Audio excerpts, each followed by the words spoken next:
बारे में बस रविन्द्रनाथ टैगोर जी के बारे में पता था। कितने महान आर्टिस्ट थे यार वो। उनके जमाने में भी लोग ऐसे तुच्छ से कमेंट करते थे क्या? रविन्द्रनाथ टैगोर की अपनी रीसेंट कविता में तो मजा ही नहीं आया। मेरे को लगता पहले आप बढ़िया कर रहे थे, अब तो पता नहीं क्या है। सही सही बोलूं तो वी वांट ओल्ड RNTG में। बाकी आई एम अनसब्सक्राइबिंग फॉर नाउ। यही चीज होती है जब मैं भी कुछ नया ट्राई करने जाता हूँ। कुछ लोग आ जाते हैं, we want old not your time back, old not your time दो ना।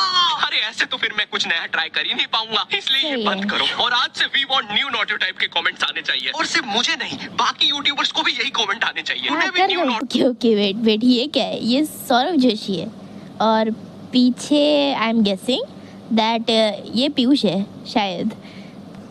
अबे ये कौन है? आई सपोज ये शायद कैरी मिनाटी है शायद, लाइक मुझे नहीं पता। और ये स्ले पॉइंट है। अरे बाप रे इसे क्या हो गया? आई एम सॉरी बट ये थोड़ी बहुत चुड़ैल जैसी लग रही है। I am really sorry but हाँ चीज वायरल कर सकते हो। खैर बैक टू कोलकाता। भाई कोलकाता में मेरे लिए दोस्त बनाना बहुत मुश्किल हो रहा है। यहाँ सबसे बड़ी प्रॉब्लम लैंग्वेज की है, क्योंकि यहाँ मेजोरिटी लोग बंगाली के अलावा कुछ बोलते ही नहीं है। अरे अभी तो बुढ़ पड़ी ना की क्या बात हो रही है? और अगर तुमने इनके सामने हिंदी में बात कर ली, हाँ क्या बात हो रही है, तो ये तुम्हें ऐसी नजरों से देखेंगे जैसे तुमने क्या ही बोल दिया हो। ऐसे पूछते हैं तुम्हारे हिंदी के वो नापाक शब्द। क्या बात हो रही है? ऐसा तो मैंने बोला भी नहीं था। और पहले ये लोग नॉर्मल सर्कल में बात कर रहे थे। जैसे मैंने मुंह खोला तो फुटबॉल टीम जैसा डिस्कशन होने लग गया। अरे इतना बाहर का कौन फील करवाता है यार?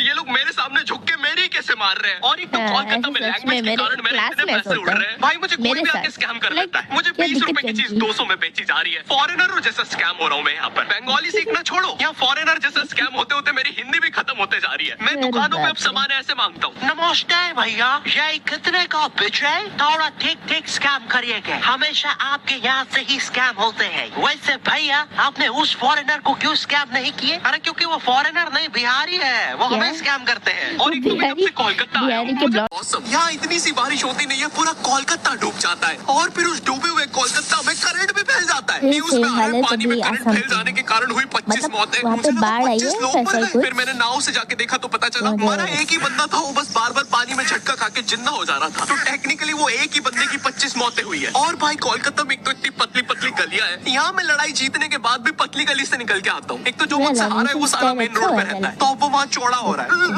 बहुत मारा साले ने, लेकिन पतली गली से गए। इससे क्या बात याद आई, जब लाइक मैं कुछ दिन पहले गई थी मेरी ट्यूशन में। मैंने देखा कि मैंने नहीं देखा, मम्मी गई थी पता नहीं कहाँ थोड़ा वॉक करने गई थी और फिर वो लिटरली गुम गई। हाँ उन्हें रास्ता ही नहीं मिल रहा था और फिर उन्हें बाद में जाके रास्ता मिला। गलियां एक से ज्यादा आदमी होने पर स्पाइडरमैन बनना पड़ता है। सुबह सुबह आंटियां दोनों टांगों से चिपक के सब्जियां ले रही होती है। भैया ये टिकटिक का कौन है? अरे भाभी पहले नीचे तो उतरो। अरे निंजा, अरे क्या सलीमा भाभी डरा देते, सीधा सीधा रिया कर। अभी आखिरी में कोई ऑल्टो फंसा के चला जाता है। कैसे? हाँ, ये सबसे बड़ी प्रॉब्लम है। एक बार मैं जा रही थी रिक्शा से, कोई अपनी गाड़ी बीच सड़क में खड़े करके चला गया। लिटरली कोई निकल ही नहीं पा रहा है वहां से। और पता है वो जा जाके भी कहा गया दुबई, अपनी गाड़ी को बीच सड़क